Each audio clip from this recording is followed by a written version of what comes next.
soy Rosa y yo soy la viejita trotamundos. ¿Por qué? Bueno, porque soy viejita y porque he viajado mucho. En viajes que me han dado mucha experiencia, mucha sabiduría, mucha comprensión de las cosas del mundo, y les quiero compartir algunas de mis historias por si les gustan, como si fuera un cuento, o por si de ellas pueden aprender algo, y que iniciemos así unos pequeños diálogos, una comunidad en que podamos intercambiar ideas sobre las cosas que están ocurriendo en el mundo actual.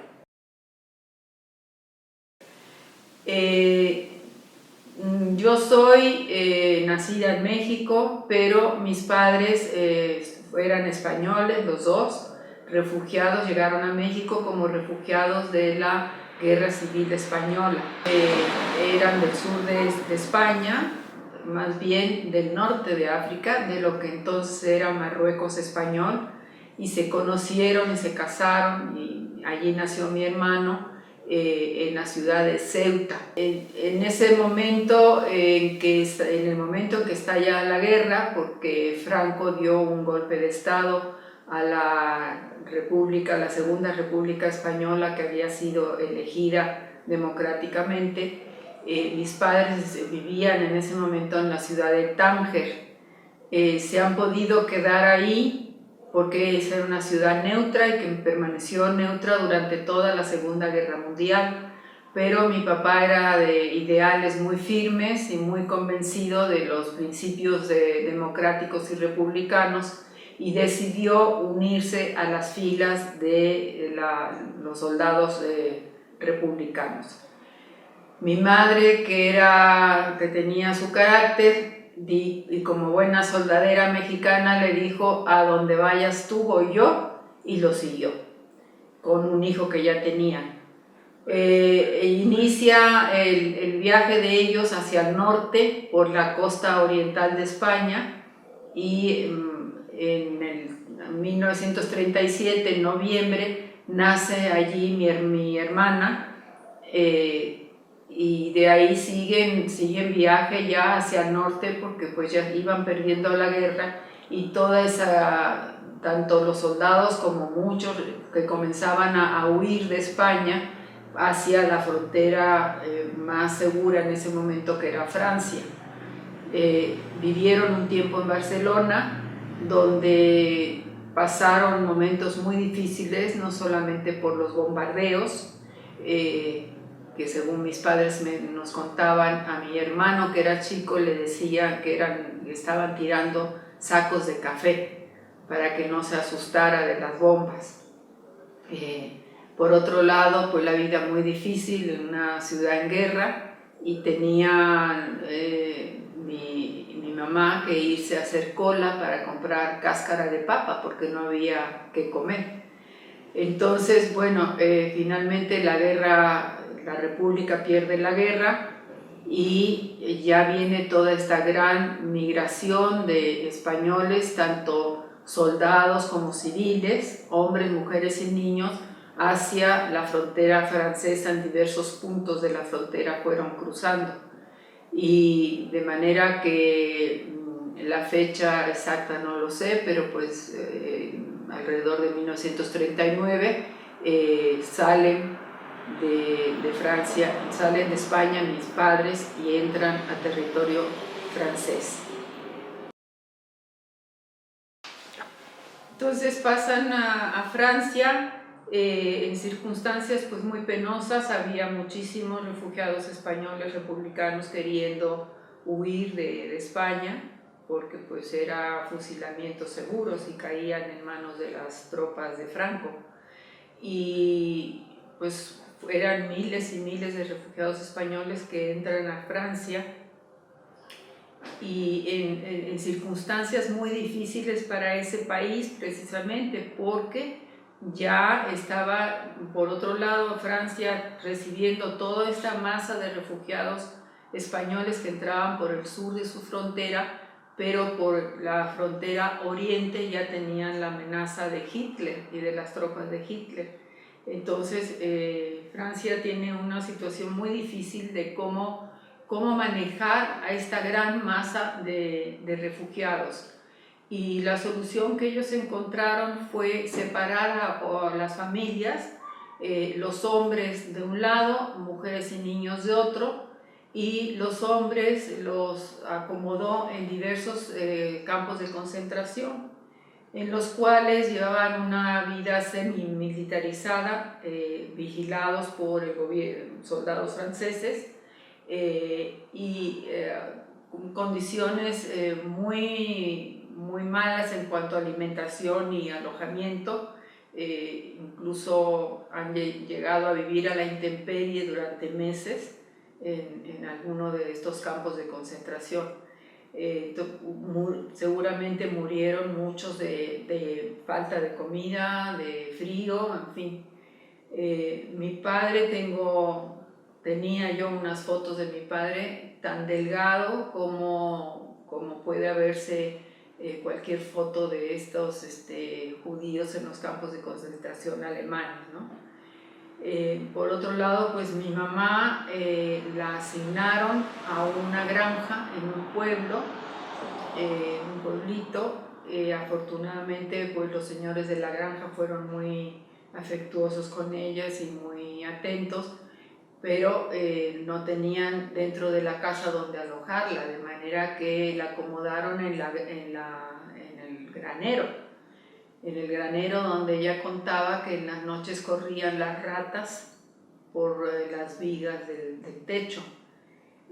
Ya mi mamá, pues con mis dos hermanos, mi hermano como de 6 años, mi hermana como de 2 añitos, y pues también se las vio muy difíciles. Ella se dedicaba a ayudar en las tareas del hogar a esa familia francesa, como para corresponder a lo que estaban haciendo por ella, pero contaba que durante el invierno tenía que ir a lavar la ropa al río. El río estaba congelado y se iba con un pico para picar el hielo y y con ese agua helada, casi congelada, lavar la ropa. Así pasaron un año entero. Por muchos meses no supieron dónde estaba mi papá, ni mi papá sabía dónde estaba mi mamá, hasta que bueno, el gobierno de la República en el exilio fue coordinando y pudo unir a las familias. Y en una ocasión pues ya le llegó una carta a mi mamá diciendo que se trasladara a la ciudad de Burdeos, que allí se iban a embarcar. De la misma manera llegó un telegrama a mi papá al campo de concentración donde estaba, con la mala suerte de que no lo encontraron, porque mi papá, lo que hacían muchos de ellos en los campos de concentración era infectarse unos a otros con sarna. Se rascaban a unos a otros y se inoculaban la sarna, digamos que son unos bichitos que están debajo de la piel, para poder que los mandaran al hospital a curarlos, y en el hospital podían comer un poquito mejor. Cuando llega el telegrama para mi papá estaba en el hospital y no lo encontraban en su barraca. Así que eso fue un problema que atrasó el viaje, pero finalmente también mi padre viajó a Burdeos y allí se reencontraron. Tengo entendido que estuvieron varios días en Burdeos hasta que los fueron embarcando a todos, que eran como 600 refugiados o 700, en el vapor Cuba, en el barco Cuba, que hizo la travesía de Burdeos, en Francia, hasta Santo Domingo, la República de Santo Domingo, en 40 días. La travesía, ya se imaginarán ustedes, el hacinamiento de gente y las condiciones, aunque era un barco con bandera francesa, pues también los atendieron lo mejor que podían, pero pues mucho no podían hacer por ellos. Mi mamá contaba que ella se levantaba de madrugada para tener acceso al baño y poder tanto asearse ella como asear a mis hermanos. No llevaban absolutamente prácticamente nada de equipaje, más que una canasta con alguna ropa para mis hermanos. Y mi mamá tenía unas alpargatas, que son unas especies de huaraches que usan mucho allá en los campesinos en España. Y estaban tan viejas que un día las lavó y las puso a secar ahí pues, en la borda del barco, y alguien diría que son estos zapatos tan viejos y los tiró al mar, de manera que mi mamá se quedó sin zapatos. Y en fin, así contaban muchísimas anécdotas del barco. Por supuesto hicieron buenos amigos, y hasta que llegó el barco, finalmente llegó a Santo Domingo. Entonces la travesía duró 40 días hasta la ciudad de Santo Domingo. Todos pensaban que iban para Santo Domingo, pero cuando el barco atraca, Trujillo, que era entonces el dictador Trujillo, era el que gobernaba el país, les prohíbe bajar del barco, que porque ya tenían saturados, digamos, ellos ya habían recibido demasiados refugiados. Estuvieron varios días allí sin poder bajar del barco, sin saber qué iba a ser de ellos, y entonces el capitán del barco decidió que se regresaban a Francia, una Francia que ya estaba ocupada por Hitler. Entonces todos los varones del barco tomaron el barco, se apoderaron de él y dijeron: de ninguna manera nos regresan a Francia, a ver qué pasa, pero no regresamos. Y bueno, en esa situación seguramente la prensa intervino, salió en los periódicos, etcétera, supongo, y llega a oídos de Lázaro Cárdenas, de nuestro presidente, la noticia de que ahí está este barco con 600 o 700 refugiados españoles que no tiene a dónde ir. Y entonces Lázaro Cárdenas emite una decisión de que todo refugiado que venga de España es bienvenido en México. Y bueno, me emociono porque siempre me emociono cuando hablo de eso. En fin, ahí en Santo Domingo los transfieren a otro barco que se llamó precisamente el Santo Domingo, y un barco mucho más chico, así que venían mucho más hacinados, y se inicia la travesía de Santo Domingo al puerto de Coatzacoalcos, que en aquel entonces más que nada le decían Puerto México. Y es ahí donde en julio de 1940, creo que el 26 de julio, desembarcaron todos estos refugiados españoles, ¿no? A mi mamá, como no tenía zapatos, a alguien le prestó unos zapatos para poder desembarcar. El gobierno de México había organizado muy bien las instalaciones del puerto, los almacenes, y había hecho subdivisiones dentro de los almacenes como para que cada familia tuviera un poquito de independencia, con catres y camas literas, etc.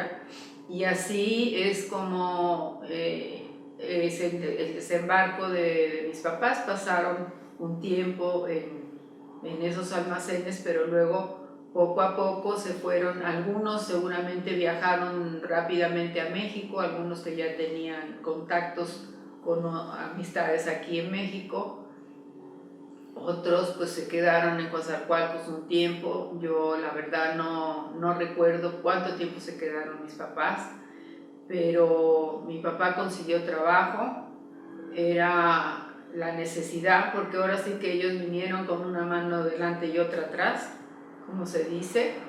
Y un día un señor se acercó a mi papá y le preguntó que si: oiga usted, entre todos los que vienen en el barco, ¿no habrá alguno que sepa arreglar máquinas de escribir? Y mi papá le dijo: pues mire qué casualidad, si yo sé arreglar máquinas de escribir. Lo cual no era realmente cierto. Mi papá sabía escribir a máquina, pero no arreglar máquinas de escribir.